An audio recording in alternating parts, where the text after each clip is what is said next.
कितने मजे की बात है, हम रोज सोते हैं, हजारों बार सोए हैं, लेकिन हमें यह पता नहीं कि नींद क्या है, कब आती। आप रोज सोते हैं, कितनी बार सोए हैं, लेकिन आपको पता है नींद कब आती है और कैसी आती है और क्या है? नहीं, कुछ पता नहीं। हमें सिर्फ इतना पता है कि कब तक हम जागे थे, 12 बजे रात तक जागे थे, फिर नींद कब आई, किस क्षण में आई, कैसे आपके ऊपर छा गई, कैसे आप उसमें डूब गए, इसका आपको कभी पता हुआ है? इसका कोई पता नहीं। जिंदगी भर सोएंगे, 60 साल आदमी जीता है तो 20 साल सोता है। इतनी बड़ी घटना जिसको 20 साल करना पड़ता है, उसका भी हमें कोई परिचय नहीं होता कि हम सोने का अर्थ क्या है, ये सोना क्या है, ये नींद क्या है, क्या घटना घटती है मेरे भीतर? नहीं, लेकिन जो जागने में ही जागा हुआ नहीं है वो नींद में कैसे जागेगा? पहले जागने में जागना पड़ेगा, और जिस दिन आप जाग जाएंगे उस दिन आप बहुत हैरान होंगे। जैसे मैं इस कमरे में बैठा हूं और अंधेरा गिर जाए तो मुझे दिखाई पड़ता है अंधेरा आ रहा है, अंधेरा घना हो गया, अंधेरा पूर्ण हो गया। फिर रोशनी आ जाए तो मुझे दिखाई पड़ता है रोशनी आई, रोशनी गहरी हुई, रोशनी भर गई। लेकिन मैं दोनों को जानता हूं। ना तो आप जानते हैं कि कब आप सोए, कैसे नींद का अंधेरा आपके ऊपर गिरा और कैसे आप नींद में डूब गए, ना आप जानते हैं सुबह नींद कैसे हटी, कैसे समाप्त हुई, कैसे विदा हो गई। जिस दिन आप जागरण की घड़ियों में जाग जाएंगे और जागने की क्रियाएं जाग के करने लगेंगे, खाना होश पूर्वक खाएंगे, कपड़े होश पूर्वक पहनेंगे, रास्ते पर होश पूर्वक चलेंगे। महावीर से किसी ने पूछा कि हम क्या करें, तो महावीर ने कहा कि क्या करने की उतनी फिक्र मत करो, जो करते हो उसे होश पूर्वक करो। क्रोध होश पूर्वक करके देखें, लेकिन बहुत कठिनाई होगी, जरा गहरे में है बात। तो फिर एक उपाय करें, एक्टिंग करें किसी दिन क्रोध की, तब आप उसमें आसानी से जाग सकेंगे। आज घर जाके तय करके जाएं कि टूट पड़ना है किसी के ऊपर, बिल्कुल एक्टिंग अकारण, तो आप आसानी से जाग सकेंगे। तय करके जाएं, कोई कारण नहीं है पत्नी का, ऐसे भी कोई कारण नहीं होता, लेकिन तब आप बेहोश होते हैं। तय करके जाएं कि पति का आज कोई कारण नहीं है, अकारण टूट पड़ना है, और पूरी तरह क्रोध करें, तो आप देख पाएंगे क्रोध को। इधर क्रोध चलेगा, इधर भीतर आप देख पाएंगे कि ये क्रोध चल रहा है। और अगर एक्टिंग के क्रोध को भी देख लिया तो दोबारा जो क्रोध होगा वो एक्टिंग हो जाएगा। अगर एक बार हम क्रोध का अभिनय कर सकें तो फिर कभी भी क्रोध बिना अभिनय के नहीं होगा, अभिनय ही हो जाएगा। उसके हमसे भीतरी संबंध टूट जाएंगे। तो जो चीजें गहरी हैं उनको एक्टिंग से शुरू करें, जो चीजें गहरी हैं उनको होश पूर्वक अभिनय करें, तो उनमें आप जाग सकेंगे। और अगर जागने के क्षणों में जागना आ जाए तो फिर नींद के क्षणों में जागना आना शुरू हो जाएगा। जिस दिन आप नींद में जाग जाएंगे उस दिन आप अनकॉन्शियस में प्रवेश करेंगे। कृष्ण ने गीता में उसी की बात कही है कि योगी रात भी जब सब सोते हैं तब जागता है। वो दूसरा चरण है। नींद में अगर आप जाग गए तो आप बहुत हैरान हो जाएंगे, इतने हैरान होंगे कि आपकी पूरी जिंदगी बदल जाएगी। अगर आप रात में नींद में जागे हुए सो सके, जो कि एक मिरेकल है, एक बहुत अद्भुत चमत्कारपूर्ण घटना है। जिस दिन आप सोए और जागे एक साथ, भीतर जागे और बाहर सोए रहे, उस दिन सुबह आप इतने ताजे उठेंगे जैसी ताजगी का आपको कभी भी पता नहीं। उस ताजगी का शरीर से कोई संबंध नहीं, उस ताजगी का बहुत गहरे में आत्मा से संबंध हो जाता है। जिस दिन आप जागे हुए सो सकेंगे उस दिन आपके स्वप्न तिरोहित होने लगेंगे, क्योंकि आप स्वप्नों के प्रति जाग जाएंगे।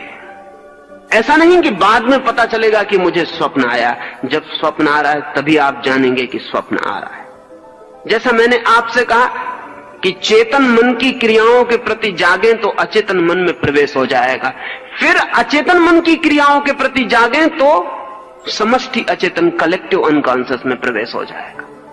अचेतन मन की क्रिया है स्वप्न। स्वप्न के प्रति जब जागेंगे तो आप अचानक पाएंगे कि एक दरवाजा नीचे और खुल गया, वो कलेक्टिव अनकॉन्शियस का दरवाजा है। वो मेरा अचेतन नहीं है, हम सबका अचेतन है। उस समष्टिगत अचेतन की अपनी क्रियाएं हैं जिनको धर्मों ने बड़ा महत्व दिया है, बड़े अनुभव है।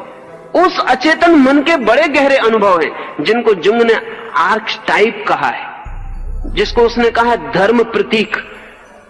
उस गहरे अचेतन में कहें समष्टि अचेतन में ही दुनिया की सारी माइथोलॉजी पैदा हुई। सृष्टि का जन्म, प्रलय की संभावना, परमात्मा के रूप, रंग, आकार, नाद, वे सब उसी में पैदा हुए, वे उसकी क्रियाएं। तो जो व्यक्ति स्वप्न में जाग जाएगा वो समष्टिगत अचेतन में प्रवेश करेगा। और समष्टिगत अचेतन की अपनी क्रियाएं हैं। जिनको लोग धार्मिक अनुभव कहते हैं, वे भी धार्मिक अनुभव नहीं है, वे भी मानसिक अनुभव हैं समष्टिगत अचेतन के।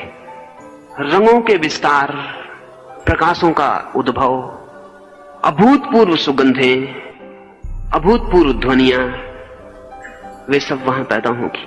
सृष्टि के जन्म और मरण को भी वहां देखा जा सकता है। उस क्षण को भी देखा जा सकता है जब पृथ्वी पैदा हुई, और उस क्षण को भी देखा जा सकता है जब पृथ्वी अस्त हो जाएगी। वहीं से दुनिया की सारी मिथ ऑफ क्रिएशन पैदा हुई। इसलिए बड़े मजे की बात है कि दुनिया की सृष्टि के जितने भी सिद्धांत पैदा हुए वे सब समान हैं, एक से। चाहे ईसाई हो, चाहे मुसलमान हो, चाहे हिंदू हो, इससे बहुत फर्क नहीं पड़ा। शब्दों के फर्क पड़े। उसी क्षण में, उस चेतना की उस अवस्था में ही बहुत सी बातें जानी गई जो सारी दुनिया में समान है। जैसे सारी दुनिया में एक ख्याल है कि कभी कोई एक महाप्रलय आया। ईसाइयों को भी ख्याल है कि कभी कोई एक महाप्रलय आया। हिंदुओं को भी ख्याल है कि कभी कोई एक महाप्रलय हुआ।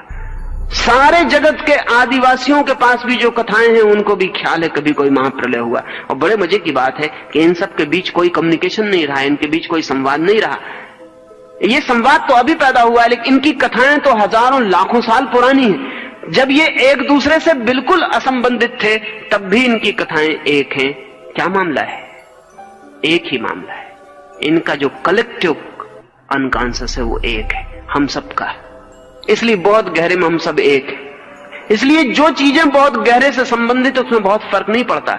जैसे नृत्य कलेक्टिव अनकॉन्शियस से पैदा होता है, इसलिए नृत्य को समझने के लिए एक दूसरे की भाषा जाननी जरूरी नहीं है।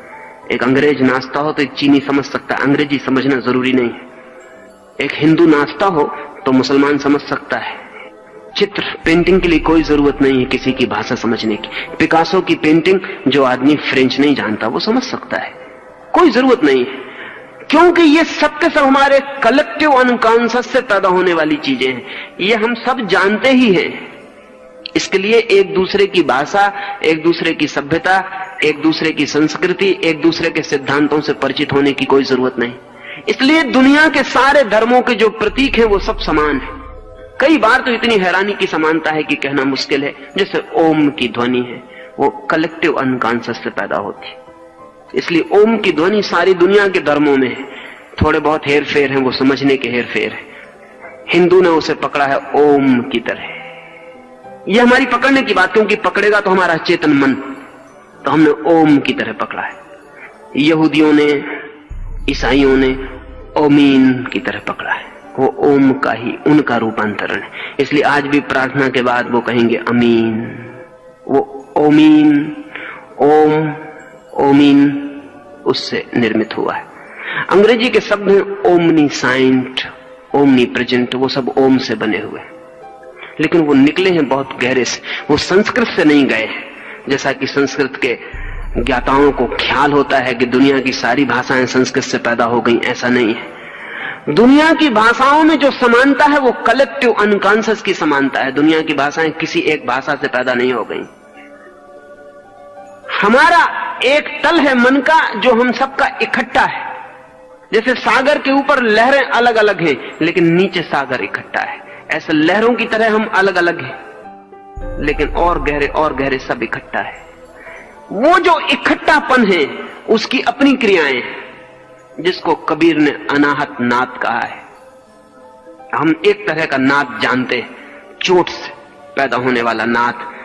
अगर मैं ताली बजाऊं तो एक नाद पैदा होगा, लेकिन दो तालियां टकराएंगी तब। अगर मैं तबले पर चोट मारूं तो आवाज गूंजेगी, लेकिन चोट मारूंगा तब। इसको कहेंगे आहत नाद। चोट से पैदा हुआ आहत, चोट खा के पैदा हुआ ध्वनि।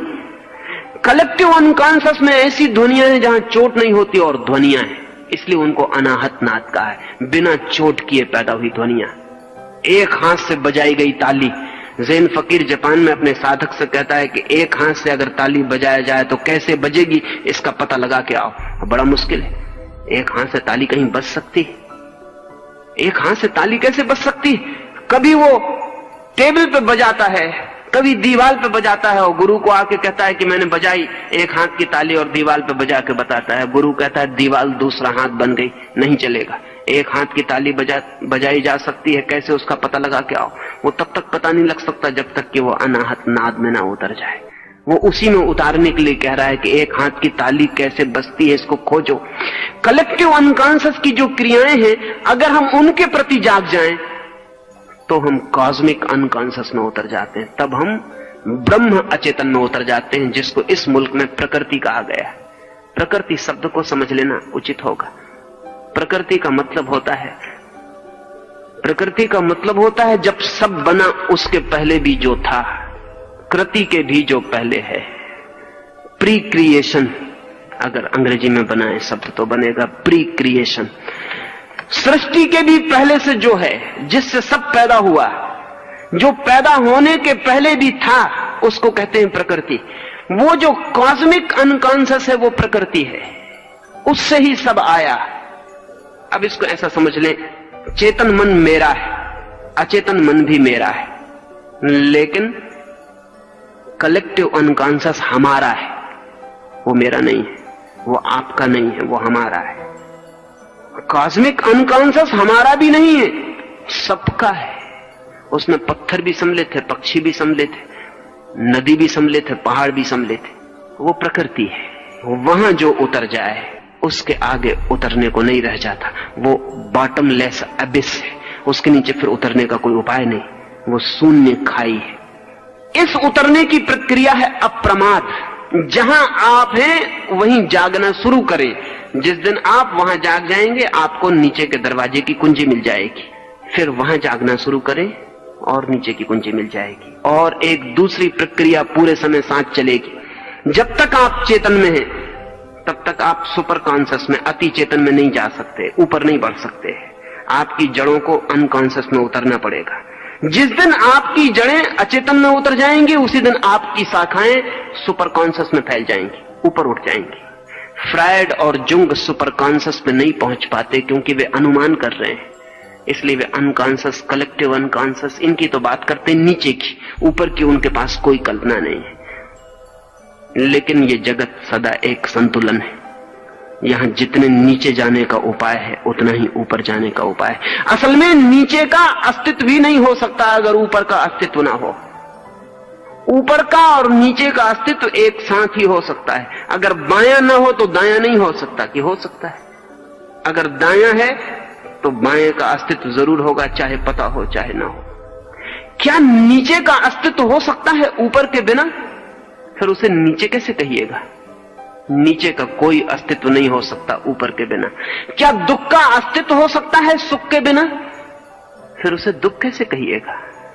दुख का कोई अस्तित्व नहीं हो सकता सुख के बिना। जिंदगी सदा ही दोहरी है। जितना नीचे है उतना ऊपर है। जो जो नीचे है वही वही ऊपर भी है।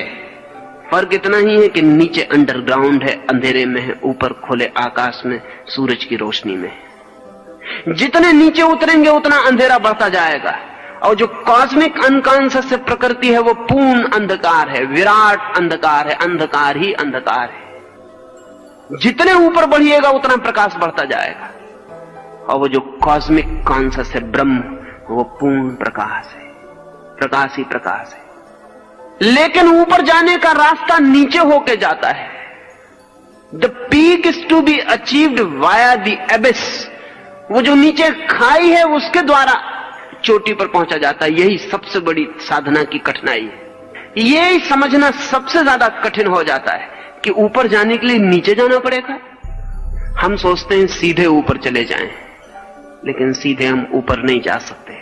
अगर हम सीधे ऊपर जाएंगे तो स्पेकुलेशन शुरू हो जाएगा। फिर हम ऊपर का दर्शन बना लेंगे, super conscious, collective conscious, cosmic conscious. इसके हम सिद्धांत बना सकते हैं, लेकिन ये सिद्धांत सिर्फ सिद्धांत होंगे, वैचारिक। जो सीधा ऊपर जाएगा वो फिलसफी में चला जाएगा, दर्शन में चला जाएगा, धर्म में नहीं जा सकेगा। जिसे धर्म के अनुभव में जाना है उसे पहले नीचे उतरना पड़ेगा। ये बड़े मजे की बात है। जिसे संत होना हो उसे बहुत गहरे अर्थों में पापी होना पड़ता है, और जो व्यक्ति गहरे अर्थों में पापी होने से बच गया वो गहरे अर्थों में संत नहीं हो सकता। ये लगती बहुत अजीब सी बात है, लेकिन ऐसा ही है, ये तथ्य है, इससे कोई उपाय नहीं। इसलिए अक्सर ऐसा हो जाता है कि बड़े पापी एकदम से बड़े संत हो जाते हैं और छोटे पापी छोटे ही पापी बने रहते हैं, क्योंकि जो भी जगत में ट्रांसफॉर्मेशन है, रूपांतरण है, वो सदा गहराइयों से आते हैं। नीचे उतरना जरूरी है ऊपर जाने के लिए। नीत्शे का एक वचन आपसे कहूं, नीत्शे ने कहा है कि जिस वृक्ष को आकाश छूना हो उस वृक्ष को अपनी जड़ें पाताल तक पहुंचाने की हिम्मत जुटानी पड़ती है। बहुत घबराने वाली बात है नीचे उतरना, क्योंकि वहां अंधकार है। जब आप चेतन से अचेतन में उतरेंगे तो बहुत अंधकार में उतर जाएंगे, लेकिन जितने अंधकार में उतरने की आप हिम्मत जुटाते हैं उतने प्रकाश के अधिकारी और पात्र हो जाते हैं। पात्रता आती है अंधेरे में उतरने से, साहस आता है अंधेरे में उतरने से, योग्यता आती है अंधेरे में उतरने से। इसलिए ऊपर की फिक्र छोड़ दें, नीचे की फिक्र करें और एक एक कदम पर प्रमाद को तोड़ते चले जाएं। कहां से शुरू करेंगे? शुरू सदा वहीं से करना पड़ता है जहां आप हैं। आप जिस मंजिल में, उस मंजिल का नाम चेतन। उस चेतन मंजिल की क्रियाओं को आप प्रमाद छोड़कर करना शुरू कर दें। बुद्ध के पास आनंद वर्षों तक रहा। एक दिन उसने पूछा कि बड़ी मुसीबत मालूम पड़ती है, कभी कभी रात मुझे नींद नहीं आती तो मैं आपको देखता रहता हूं। आप जिस करवट सोते हैं उसी करवट सोए रहते हैं, हाथ भी नहीं हिलाते, पैर भी नहीं बदलते। जिस आसन में, जिस व्यवस्था में सांझ सिर रखते हैं वैसा ही रात भर रखे रहते हैं। हैरानी होती है, मुझे तो बहुत करवट बदलनी पड़ती, मुझे तो बहुत हाथ पैर हिलाना पड़ता है। बुद्ध ने कहा तुझे पता रहता है कि तू हाथ पैर हिला रहा, करवट बदल रहा?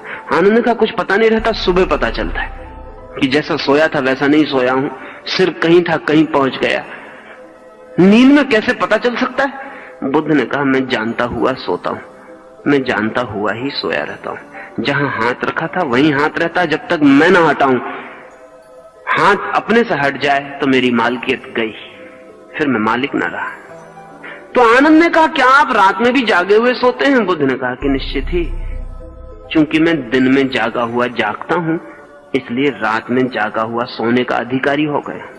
जब तक आप दिन में सोए हुए जागेंगे तब तक तो संभावना नहीं है कि आप जागे हुए सो सके। जब जागने में सोए रहते हैं तब सोने में तो सोए ही रहेंगे। जागने में जागना शुरू करना पड़ेगा, वहीं से प्रमाद तोड़े।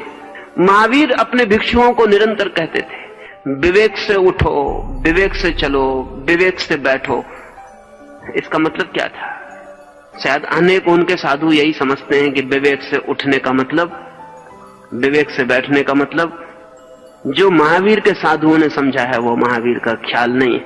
महावीर के साधु समझते हैं विवेक से चलो, इसका मतलब है कि किसी की बिछाए हुए बिस्तर पे पैर मत रखना, किसी के बिछाए हुए गलीचे पे मत चलना, सूखी जमीन में चलना, गीली जमीन में मत चलना। विवेक से खाओ तो साधु महावीर का हजारों साल से समझ रहा है कि ये खाना और ये मत खाना। विवेक का मतलब लोगों ने समझा है डिस्क्रिमिनेशन, विवेक का ये मतलब नहीं है महावीर का।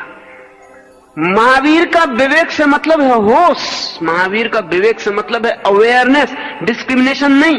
क्योंकि जहां अवेयरनेस है वहां तो डिस्क्रिमिनेशन अपने आप आ जाता है छाया की तरह, लेकिन जहां डिस्क्रिमिनेशन है वहां अवेयरनेस नहीं आने की जरूरत है, कोई जरूरत नहीं। महावीर कहते हैं विवेक से चलो, उसका मतलब है जानते हुए चलो, होश से चलो कि तुम चल रहे हो। अब इस होश में ये सब आ जाएगा, जो गलत है वो नहीं होगा, क्योंकि होश पूर्वक किसी ने कभी कोई गलत काम नहीं किया, कर नहीं सकता। होश पूर्वक जो भी किया जाता है वो सदा ठीक है। होश पूर्वक पुण्य ही किया जा सकता है, होश पूर्वक पाप नहीं किया जा सकता। इसलिए महावीर जब कहते हैं होश पूर्वक खाओ तो उसका मतलब ये नहीं कि ये खाओ और ये मत खाओ, उसका मतलब है होश पूर्वक खाओ, खाने की क्रिया होश पूर्वक हो। उसमें ये तो आ ही जाता है कि क्या छोड़ो क्या न छोड़ो, वो छूट ही जाएगा। उसे छोड़ने के लिए अलग से नियम, अलग से व्यवस्था बनाने की जरूरत नहीं है। और जो आदमी अलग से नियम बनाता है वो बता रहा है कि उसका होश अभी नहीं जगा। मैं जाके कसम खाता हूं मंदिर में कि मैं दरवाजे से ही निकलूंगा, कभी दीवार से नहीं निकलूंगा। तो लोग कहेंगे आप अंधे तो नहीं है, क्योंकि ये कसम सिर्फ अंधे ही खा सकते हैं। और ध्यान रहे, अंधा कितनी ही कसम खाए कभी न कभी दीवार से टकराएगा ही। अंधे के बस के बाहर है कसम को पूरा करना। और आंख वाला आदमी कभी कसम नहीं खाता कि मैं दरवाजे से निकलूंगा, दीवार से ना निकलूंगा। आंख वाला आदमी दरवाजे से निकलता है और दीवार से नहीं निकलता है, क्योंकि आंख होने का मतलब यह है कि वो बताती है कि दीवार से सिर्फ फूट जाएगा और दरवाजे से रास्ता है, दीवार से रास्ता नहीं है। जो विवेक से जीता है वो गलत को नहीं करता, गलत को नहीं करने की कसम कभी नहीं खाता। और जो आदमी गलत को ना करने की कसम खाता हो, जान लेना कि उसे अबे विवेक का कोई पता नहीं चला, वो अंधा आदमी। व्रत सिर्फ अंधे लेते हैं, आंख वाले लोग व्रत नहीं लेते। आंख वाले लोग जिस ढंग से जीते हैं वो व्रत है, व्रत लिया नहीं जाता। लेकिन हम सब मंदिरों में व्रत ले रहे हैं, हम कस्में खा रहे हैं कि मैं 1 साल ऐसा करूंगा, ऐसा नहीं खाऊंगा, ऐसा नहीं पीऊंगा। इसका मतलब यह है कि आपका चित्त तो पीना चाहता है, आपका चित्त तो खाना चाहता है। उस चित्त को रोकने के लिए आप उल्टी कसम खा रहे हैं। मंदिर में खा रहे हैं जिसमें भगवान का थोड़ा डर रहे, लोगों के सामने खा रहे हैं कि लोग जरा देखते रहे कि तुमने कहा था कि सिगरेट नहीं पिएंगे, अब तुम पी रहे हो। साधु के सामने कसम खा रहे हैं कि जरा बह रहे कि साधु को वचन दिया है तो पूरा करे। लेकिन एक बात पक्की है कि सिगरेट पीने की इच्छा भीतर मौजूद है, वो आदमी होश में नहीं है, इसलिए वो कसम खा रहा है। कसम किसके खिलाफ खाई जाती है? अपने खिलाफ। और अपने खिलाफ खाई गई कसमों को पालना बहुत मुश्किल है, और अगर पाल भी ली जाए तो उनसे कोई हित नहीं है, सिर्फ डेडनिंग, सिर्फ व्यक्तित्व की संवेदना छीन होती है और कुछ भी नहीं होता। नहीं, महावीर जब कहते हैं विवेक से चलो तो उसका मतलब है चलने की क्रिया होश पूर्वक हो, अप्रमादी हो, प्रमाद में ना हो, मूर्छित ना हो। पैर उठे तो जानो कि उठा, जमीन पे गिरे तो जानो कि गिरा, सिर घूमे तो जानो कि घूमा, बैठ रहे हो तो जानो कि बैठ रहे हो। कोई भी क्रिया बेहोशी में ना हो जाए। इसलिए महावीर से जब किसी ने पूछा कि आप साधु किसको कहते हैं, तो महावीर ने ये नहीं कहा कि जो मुंह पे पट्टी बांधता है उसको मैं साधु कहता हूं। अगर महावीर ऐसा कहते तो 2 कौड़ी के आदमी हो जाते। मुंह पट्टी की जितनी कीमत है उतनी ही कीमत होती। महावीर ने ऐसा नहीं कहा कि जो नंगा रहता है उसको मैं साधु कहता हूं। अगर वो ऐसा कहते तो बड़े नासमझ सिद्ध होते, और जो जानने वाले थे वो अनंत समय तक उन पे हंसते। नहीं, महावीर ने जो जवाब दिया बहुत अद्भुत था। महावीर ने कहा जो जागा हुआ है उसे मैं साधु कहता हूं। असुप्ता मुनि, जो सोया हुआ नहीं है उसे मैं मुनि कहता हूं। बड़ी अद्भुत परिभाषा महावीर ने दी। जो सोया हुआ नहीं, असुप्ता मुनि, नहीं सोया है जो, उसे मैं साधु कहता हूं। पूछने वाले ने पूछा आप असाधु किसे कहते हैं? महावीर को कहना चाहिए था जो शराब पीता है, लेकिन ऐसा लगता है कि महावीर का शराब खानों से कोई संबंध नहीं था। जिनका शराब खानों से संबंध होता है वो यही समझाए चले जाते हैं कि जो शराब नहीं पीता, मांस नहीं खाता। महावीर का दिखता है किसी बूचर खाने से कोई संबंध नहीं था। जिनका होता है वो यही समझाए चले जाते हैं कि जो मांस नहीं खाता वो साधु, सिगरेट नहीं पीता वो साधु, ये करता है ये नहीं करता। महावीर ने कहा सुत्ता अमुनि, जो सोया हुआ जीता है वो असाधु है। बड़ी हिम्मत की, बड़ी गहरी, बड़ी समझ की बात है। सिर्फ एक छोटे से सूत्र पर सब कुछ निर्भर होता है। आप जाग कर जी रहे हैं या सोकर जी रहे हैं। अगर आप जाग के जी रहे हैं आपकी जिंदगी में साधुता उतर आएगी। अगर आप सो के जी रहे हैं आपकी जिंदगी में असाधुता के सिवाय और कुछ भी नहीं हो सकता। आप सोए सोए भी साधु बन सकते हैं, वो बना हुआ साधु होगा। और बने हुए साधु असाधुओं से भी बदतर हालत में हो जाते, क्योंकि उनको ये भ्रम पैदा हो जाता है कि वो साधु है। और जब असाधु को ये भ्रम पैदा हो जाए कि वो साधु है, तो अब जन्म जन्म लग जाएंगे इस भ्रम से छूटने में। अप्रमाद साधना का सूत्र है, अप्रमाद साधना है। 4 दिन जो बात मैंने आपसे की, अहिंसा वो परिणाम है, हिंसा स्थिति है, अपरिग्रह वो परिणाम है, परिग्रह स्थिति है, अचौर्य वो परिणाम है, चौर्य चोरी स्थिति है, अकाम वो परिणाम है, काम वासना कामना स्थिति है। इस स्थिति को परिणाम तक बदलने के बीच जो सूत्र है वो है अप्रमाद, अवेयरनेस, रिमेम्बरिंग, स्मरण। प्रत्येक क्रिया स्मरण पूर्वक हो, और प्रत्येक क्रिया होश पूर्वक हो, और एक भी क्रिया ऐसी ना हो जो कि बेहोशी में हो रही, तो बस आपकी धर्म यात्रा शुरू हो जाती, आप नीचे उतरने लगेंगे। और सूत्र वही रहेगा, जब नीचे के दूसरे खंड में पहुंचेंगे तब उसकी क्रियाओं के प्रति फिर अप्रमाद, जब उसकी पूरी क्रियाओं के प्रति जाग जाएंगे तो और नीचे पहुंचेंगे, उसके प्रति अप्रमाद, और जितने नीचे पहुंचेंगे उतने ऊपर पहुंचते चले जाएंगे। जिस दिन कोई अपने पाताल की आखिरी परत को छू लेता है, उसी दिन अपनी आत्मा की आखिरी अमृत की परत उसे उपलब्ध हो जाती है। जाएं पाताल में ताकि पहुंच सके मोक्ष में, उतरे गहरे ताकि छू सके ऊंचाई को, छुए नरक को ताकि उपलब्ध हो सके स्वर्ग। जाएं अंधकार में गहरे और गहरे ताकि प्रकाश को पाने की पात्रता मिल सके। अप्रमाद से और अप्रमाद के अतिरिक्त और किसी बात से नहीं ये संभव होता है। दुनिया में चाहे कहीं भी कुछ कहा गया हो, चाहे जीसस ने कुछ कहा हो, चाहे बुद्ध ने, चाहे महावीर ने, चाहे कृष्ण ने, वो सभी का सब अप्रमाद जैसे छोटे से शब्द में समा जाता है। कृष्ण कहते हैं नींद में भी जागो, जीसस कहते हैं जागे रहो क्योंकि पता नहीं वो कब आ जाए। ऐसा ना हो कि तुम सोए रहो और वो आए परमात्मा और तुम्हें सोया पाए और लौट जाए। जागो और प्रतीक्षा करो, be aware and awaiting. Jesus की सारी बातचीत इसी सूत्र पर घूमती है कि जागो और प्रतीक्षा करो, और महावीर का पूरी जिंदगी का प्रवचन एक ही बात को बार बार दोहराता है, होश पूर्वक, विवेक पूर्वक, अप्रमाद से जियो, मूर्छा नहीं। 2-3 सूत्र और अपनी बात में पूरी करूं।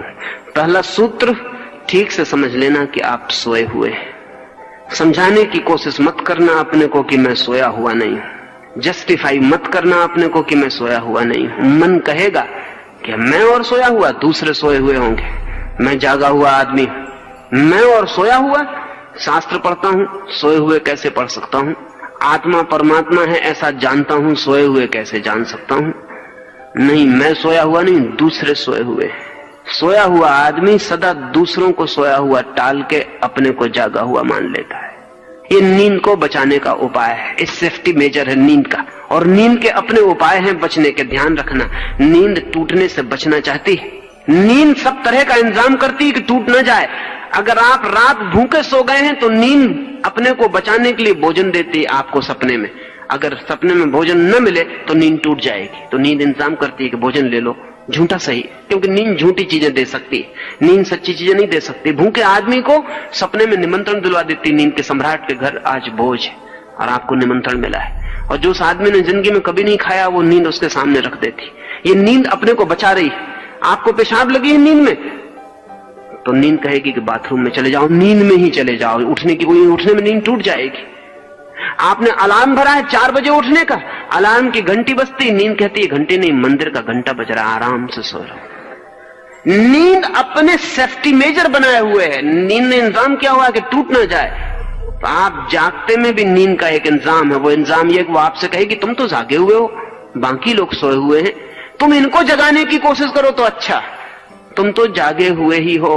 अगर आपका मन आपसे कहे कि जागे हुए ही हो, तो इस नींद की सुरक्षा से बचना, इस धोखे में मत पड़ जाना। एक, जिस दिन पता चल जाए कि मैं सोया हुआ हूं, एहसास हो जाए, और कल की कोई जरूरत नहीं है, अभी यही एहसास हो सकता है कि सोए हुए, तो फिर जागने का उपाय शुरू करना, छोटी छोटी क्रियाओं में जागना, और जो गहरी क्रियाएं हैं उनका अभिनय करके जागने की कोशिश करना।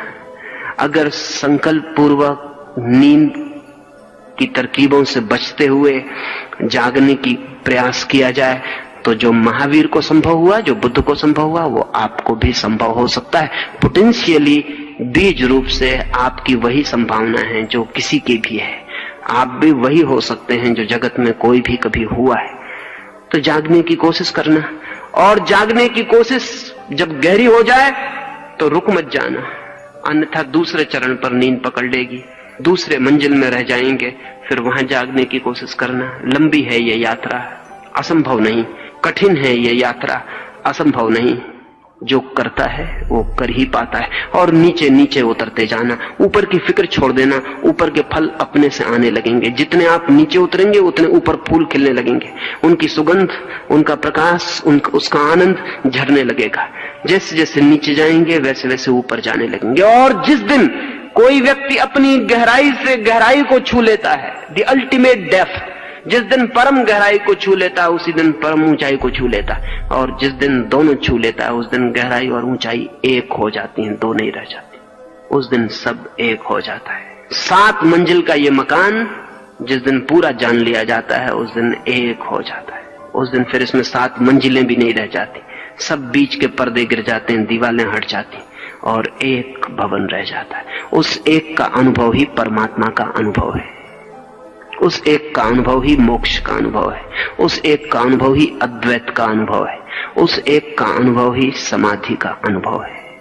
इन 5 दिनों में ये थोड़ी सी बातें मैंने आपसे कही, इसलिए नहीं कि मुझे कहने में कुछ मजा आता है, इसलिए नहीं कि आपको सुनने में थोड़ा मनोरंजन हो, बल्कि इसलिए कि शायद कहीं चोट लग जाए, वीणा का कोई तार आपके भीतर कब जाए और कोई यात्रा शुरू हो जाए। अंत में परमात्मा से प्रार्थना करता हूं कि आप अपने को बिना जाने समाप्त ना हो जाएं, आपकी जानने की, आपकी खोजने की, स्वयं से पूरी तरह परिचित होने की यात्रा शुरू हो।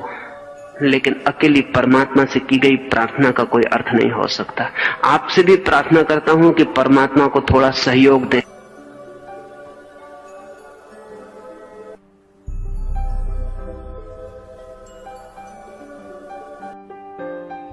कितने मजे की बात है, हम रोज सोते हैं, हजारों बार सोए हैं, लेकिन हमें यह पता नहीं कि नींद क्या है, कब आती। आप रोज सोते हैं, कितनी बार सोए हैं, लेकिन आपको पता है नींद कब आती है और कैसी आती है और क्या है? नहीं, कुछ पता नहीं। हमें सिर्फ इतना पता है कि कब तक हम जागे थे, 12 बजे रात तक जागे थे, फिर नींद कब आई, किस क्षण में आई, कैसे आपके ऊपर छा गई, कैसे आप उसमें डूब गए, इसका आपको कभी पता हुआ है? इसका कोई पता नहीं। जिंदगी भर सोएंगे, 60 साल आदमी जीता है तो 20 साल सोता है।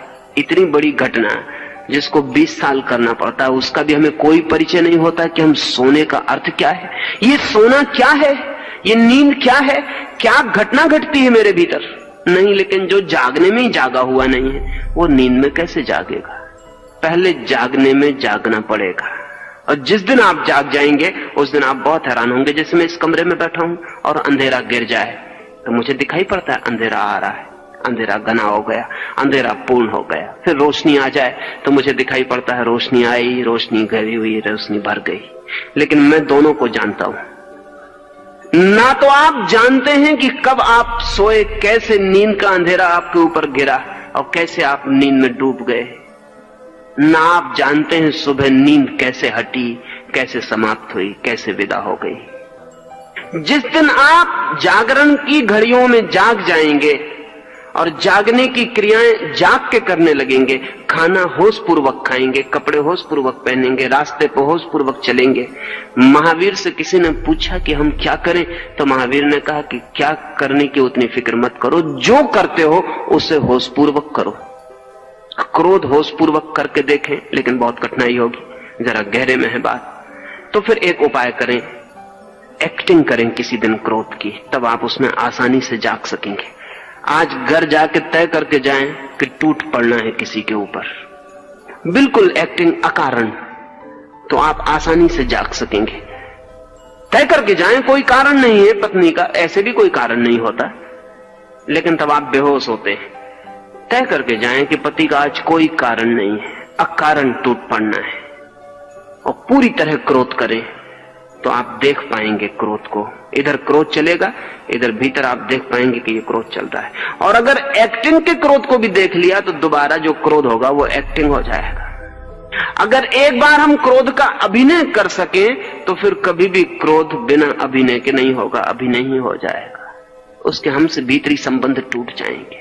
तो जो चीजें गहरी हैं उनको एक्टिंग से शुरू करें, जो चीजें गहरी हैं उनको होश पूर्वक अभिनय करें, तो उनमें आप जाग सकेंगे।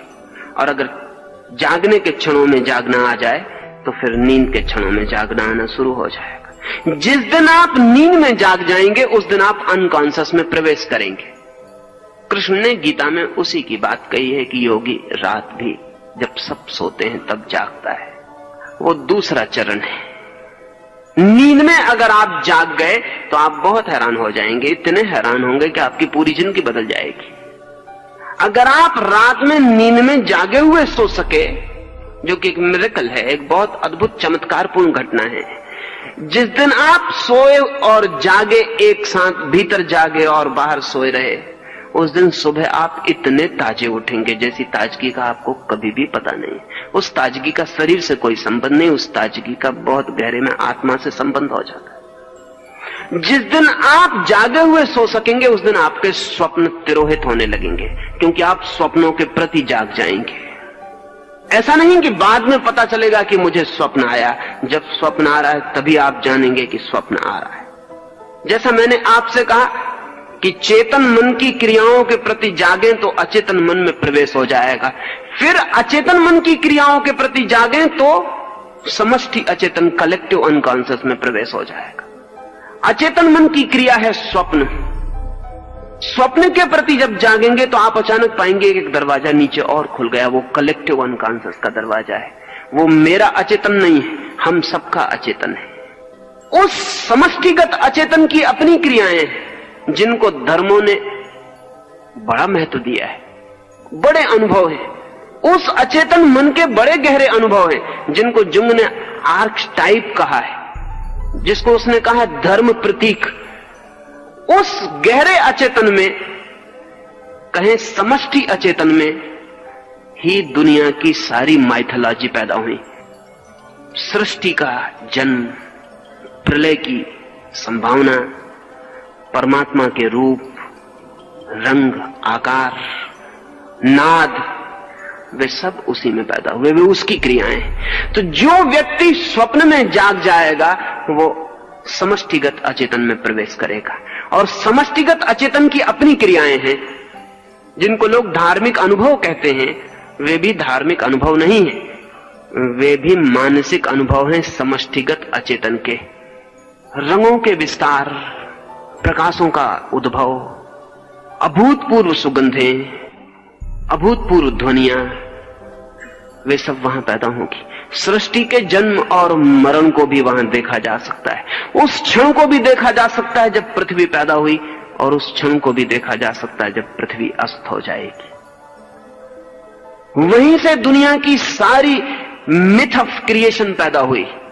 इसलिए बड़े मजे की बात है कि दुनिया की सृष्टि के जितने भी सिद्धांत पैदा हुए वे सब समान हैं, एक से।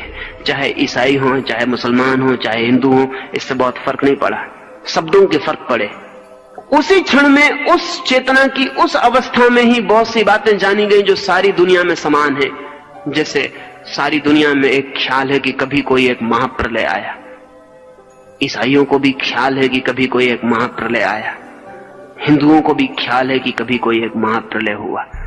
सारे जगत के आदिवासियों के पास भी जो कथाएं हैं उनको भी ख्याल है कभी कोई महाप्रलय हुआ। और बड़े मजे की बात है कि इन सब के बीच कोई कम्युनिकेशन नहीं रहा, इनके बीच कोई संवाद नहीं रहा।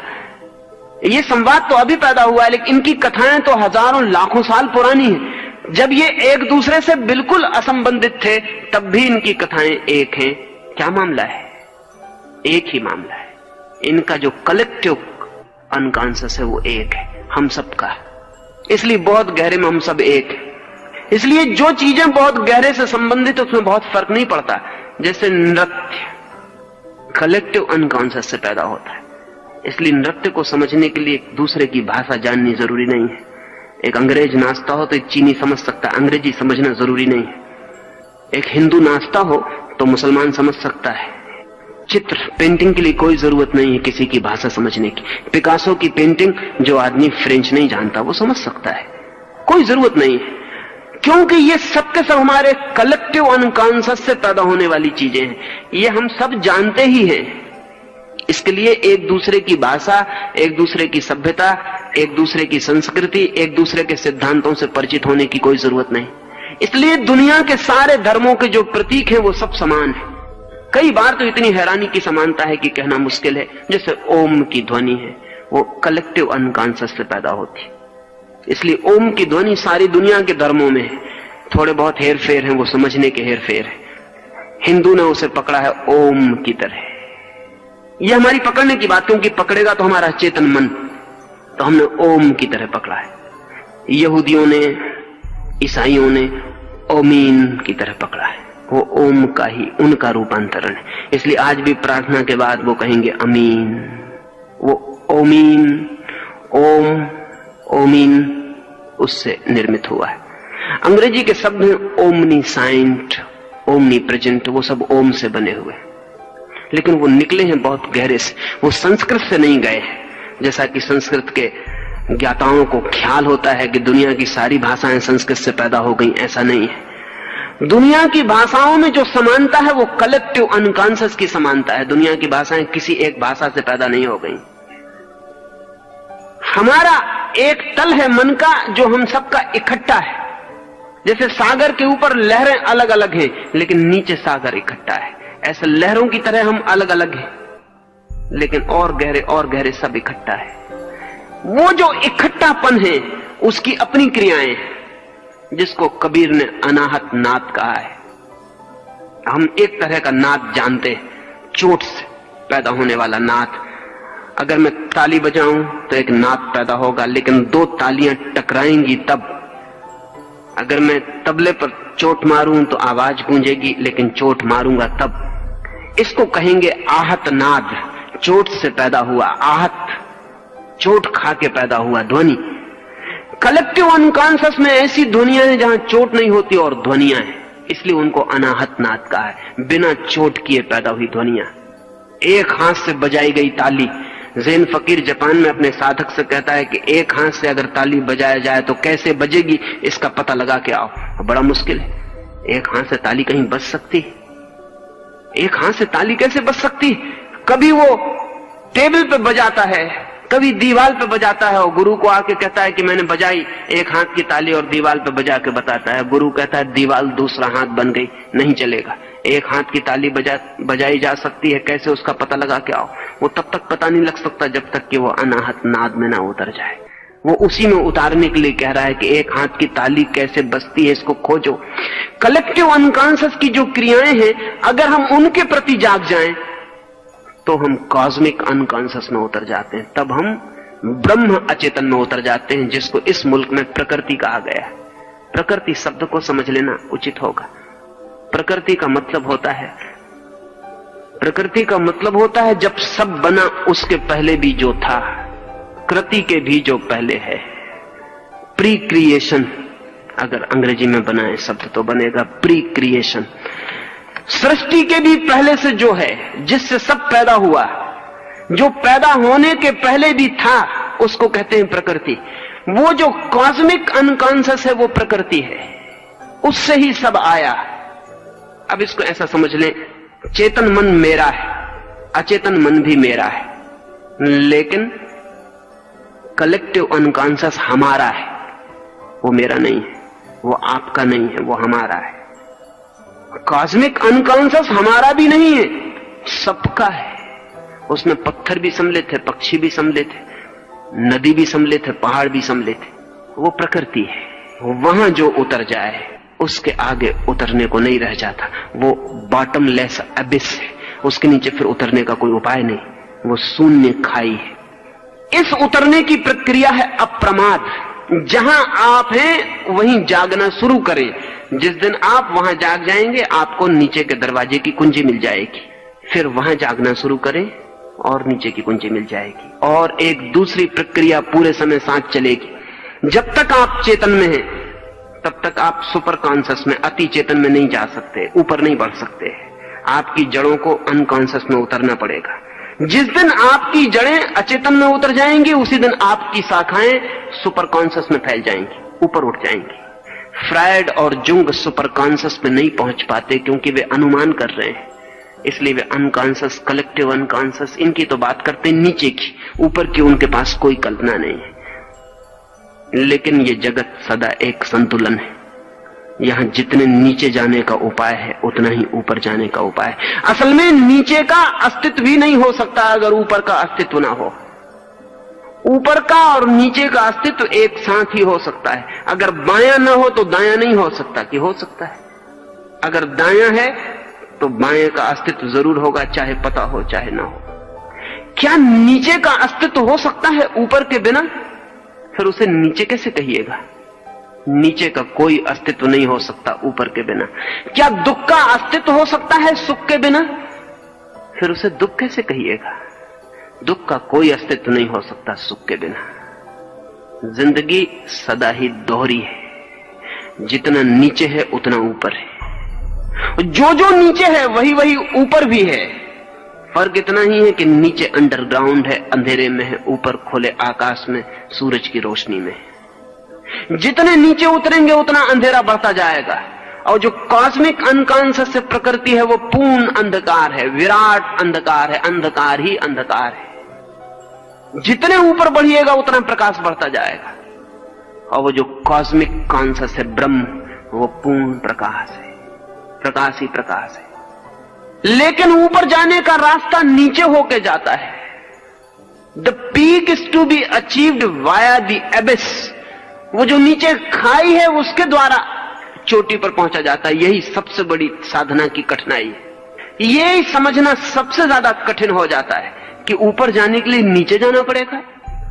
हम सोचते हैं सीधे ऊपर चले जाएं, लेकिन सीधे हम ऊपर नहीं जा सकते। अगर हम सीधे ऊपर जाएंगे तो स्पेकुलेशन शुरू हो जाएगा, फिर हम ऊपर का दर्शन बना लेंगे। Super conscious, collective conscious, cosmic conscious, इसके हम सिद्धांत बना सकते हैं, लेकिन ये सिद्धांत सिर्फ सिद्धांत होंगे, वैचारिक। जो सीधा ऊपर जाएगा वो फिलसफी में चला जाएगा, दर्शन में चला जाएगा, धर्म में नहीं जा सकेगा। जिसे धर्म के अनुभव में जाना है उसे पहले नीचे उतरना पड़ेगा। ये बड़े मजे की बात है। जिसे संत होना हो उसे बहुत गहरे अर्थों में पापी होना पड़ता है, और जो व्यक्ति गहरे अर्थों में पापी होने से बच गया वो गहरे अर्थों में संत नहीं हो सकता। ये लगती बहुत अजीब सी बात है, लेकिन ऐसा ही है। ये तथ्य है, इससे कोई उपाय नहीं। इसलिए अक्सर ऐसा हो जाता है कि बड़े पापी एकदम से बड़े संत हो जाते हैं, और छोटे पापी छोटे ही पापी बने रहते हैं। क्योंकि जो भी जगत में ट्रांसफॉर्मेशन है, रूपांतरण है, वो सदा गहराइयों से आते हैं। नीचे उतरना जरूरी है ऊपर जाने के लिए। नीत्शे का एक वचन आपसे कहूं, नीत्शे ने कहा है कि जिस वृक्ष को आकाश छूना हो उस वृक्ष को अपनी जड़ें पाताल तक पहुंचाने की हिम्मत जुटानी पड़ती है। बहुत घबराने वाली बात है नीचे उतरना, क्योंकि वहां अंधकार है। जब आप चेतन से अचेतन में उतरेंगे तो बहुत अंधकार में उतर जाएंगे, लेकिन जितने अंधकार में उतरने की आप हिम्मत जुटाते हैं उतने प्रकाश के अधिकारी और पात्र हो जाते हैं। पात्रता आती है अंधेरे में उतरने से, साहस आता है अंधेरे में उतरने से, योग्यता आती है अंधेरे में उतरने से। इसलिए ऊपर की फिक्र छोड़ दें, नीचे की फिक्र करें, और एक एक कदम पर प्रमाद को तोड़ते चले जाएं। कहां से शुरू करेंगे? शुरू सदा वहीं से करना पड़ता है जहां आप हैं। आप जिस मंजिल में, उस मंजिल का नाम चेतन। उस चेतन मंजिल की क्रियाओं को आप प्रमाद छोड़कर करना शुरू कर दें। बुद्ध के पास आनंद वर्षों तक रहा। एक दिन उसने पूछा कि बड़ी मुसीबत मालूम पड़ती है, कभी कभी रात मुझे नींद नहीं आती तो मैं आपको देखता रहता हूं। आप जिस करवट सोते हैं उसी करवट सोए रहते हैं, हाथ भी नहीं हिलाते, पैर भी नहीं बदलते। जिस आसन में, जिस व्यवस्था में सांझ सिर रखते हैं वैसा ही रात भर रखे रहते हैं। हैरानी होती है, मुझे तो बहुत करवट बदलनी पड़ती, मुझे तो बहुत हाथ पैर हिलाना पड़ता है। बुद्ध ने कहा, तुझे पता रहता है कि तू हाथ पैर हिला रहा, करवट बदल रहा? आनंद ने कहा, कुछ पता नहीं रहता, सुबह पता चलता है कि जैसा सोया था वैसा नहीं सोया हूं, सिर कहीं था कहीं पहुंच गया। नींद में कैसे पता चल सकता है? बुद्ध ने कहा, मैं जानता हुआ सोता हूं, मैं जानता हुआ ही सोया रहता हूं। जहां हाथ रखा था वहीं हाथ रहता है जब तक मैं ना हटाऊं। हाथ अपने से हट जाए तो मेरी मालकियत गई, फिर मैं मालिक ना रहा। तो आनंद ने कहा, क्या आप रात में भी जागे हुए सोते हैं? बुद्ध ने कहा कि निश्चित ही, चूंकि मैं दिन में जागा हुआ जागता हूं इसलिए रात में जागा हुआ सोने का अधिकारी हो गए। जब तक आप दिन में सोए हुए जागेंगे तब तक तो संभावना नहीं है कि आप जागे हुए सो सके। जब जागने में सोए रहते हैं तब सोने में तो सोए ही रहेंगे। जागने में जागना शुरू करना पड़ेगा, वहीं से प्रमाद तोड़े। महावीर अपने भिक्षुओं को निरंतर कहते थे, विवेक से उठो, विवेक से चलो, विवेक से बैठो। इसका मतलब क्या था? शायद अनेक उनके साधु यही समझते हैं कि विवेक से उठने का मतलब, विवेक से बैठने का मतलब जो महावीर के साधुओं ने समझा है वो महावीर का ख्याल नहीं है। महावीर के साधु समझते हैं विवेक से चलो, इसका मतलब है कि किसी की बिछाए हुए बिस्तर पे पैर मत रखना, किसी के बिछाए हुए गलीचे पे मत चलना, सूखी जमीन में चलना, गीली जमीन में मत चलना। विवेक से खाओ तो साधु महावीर का हजारों साल से समझ रहा है कि ये खाना और ये मत खाना। विवेक का मतलब लोगों ने समझा है डिस्क्रिमिनेशन, विवेक का ये मतलब नहीं है महावीर का। महावीर का विवेक से मतलब है होश, महावीर का विवेक से मतलब है अवेयरनेस, डिस्क्रिमिनेशन नहीं। क्योंकि जहां अवेयरनेस है वहां तो डिस्क्रिमिनेशन अपने आप आ जाता है छाया की तरह, लेकिन जहां डिस्क्रिमिनेशन है वहां अवेयरनेस नहीं आने की जरूरत है, कोई जरूरत नहीं। महावीर कहते हैं विवेक से चलो, उसका मतलब है जानते हुए चलो, होश से चलो कि तुम चल रहे हो। अब इस होश में ये सब आ जाएगा, जो गलत है वो नहीं होगा, क्योंकि होश पूर्वक किसी ने कभी कोई गलत काम नहीं किया, कर नहीं सकता। होश पूर्वक जो भी किया जाता है वो सदा ठीक है। होश पूर्वक पुण्य ही किया जा सकता है, होश पूर्वक पाप नहीं किया जा सकता।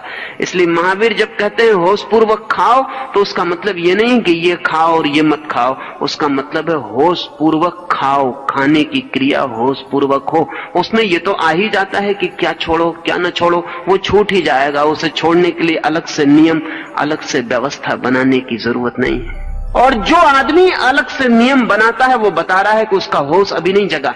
मैं जाके कसम खाता हूं मंदिर में कि मैं दरवाजे से ही निकलूंगा, कभी दीवार से नहीं निकलूंगा। तो लोग कहेंगे आप अंधे तो नहीं हैं, क्योंकि ये कसम सिर्फ अंधे ही खा सकते हैं। और ध्यान रहे, अंधा कितनी ही कसम खाए कभी न कभी दीवार से टकराएगा ही। अंधे के बस के बाहर है कसम को पूरा करना। और आंख वाला आदमी कभी कसम नहीं खाता कि मैं दरवाजे से निकलूंगा, दीवार से ना निकलूंगा। आंख वाला आदमी दरवाजे से निकलता है और दीवार से नहीं निकलता है, क्योंकि आंख होने का मतलब यह है कि वो बताती है कि दीवार से सिर्फ फूट जाएगा और दरवाजे से रास्ता है, दीवार से रास्ता नहीं है। जो विवेक से जीता है वो गलत को नहीं करता, गलत को नहीं करने की कसम कभी नहीं खाता। और जो आदमी गलत को ना करने की कसम खाता हो, जान लेना कि उसे अबे विवेक का कोई पता नहीं चला, वो अंधा आदमी। व्रत सिर्फ अंधे लेते हैं, आंख वाले लोग व्रत नहीं लेते। आंख वाले लोग जिस ढंग से जीते हैं वो व्रत है, व्रत लिया नहीं जाता। लेकिन हम सब मंदिरों में व्रत ले रहे हैं, हम कस्में खा रहे हैं कि मैं 1 साल ऐसा करूंगा, ऐसा नहीं खाऊंगा, ऐसा नहीं पीऊंगा। इसका मतलब यह है कि आपका चित्त तो पीना चाहता है, आपका चित्त तो खाना चाहता है। उस चित्त को रोकने के लिए आप उल्टी कसम खा रहे हैं। मंदिर में खा रहे हैं जिसमें भगवान का थोड़ा डर रहे, लोगों के सामने खा रहे हैं कि लोग जरा देखते रहे कि तुमने कहा था कि सिगरेट नहीं पिएंगे, अब तुम पी रहे हो। साधु के सामने कसम खा रहे हैं कि जरा बह रहे कि साधु को वचन दिया है तो पूरा करें। लेकिन एक बात पक्की है कि सिगरेट पीने की इच्छा भीतर मौजूद है, वो आदमी होश में नहीं है, इसलिए वो कसम खा रहा है। कसम किसके खिलाफ खाई जाती है? अपने खिलाफ। और अपने खिलाफ खाई गई कसमों को पालना बहुत मुश्किल है, और अगर पाल भी ली जाए तो उनसे कोई हित नहीं है, सिर्फ डेडनिंग, सिर्फ व्यक्तित्व की संवेदना छीन होती है और कुछ भी नहीं होता। नहीं, महावीर जब कहते हैं विवेक से चलो तो उसका मतलब है चलने की क्रिया होश पूर्वक हो, अप्रमादी हो, प्रमाद में ना हो, मूर्छित ना हो।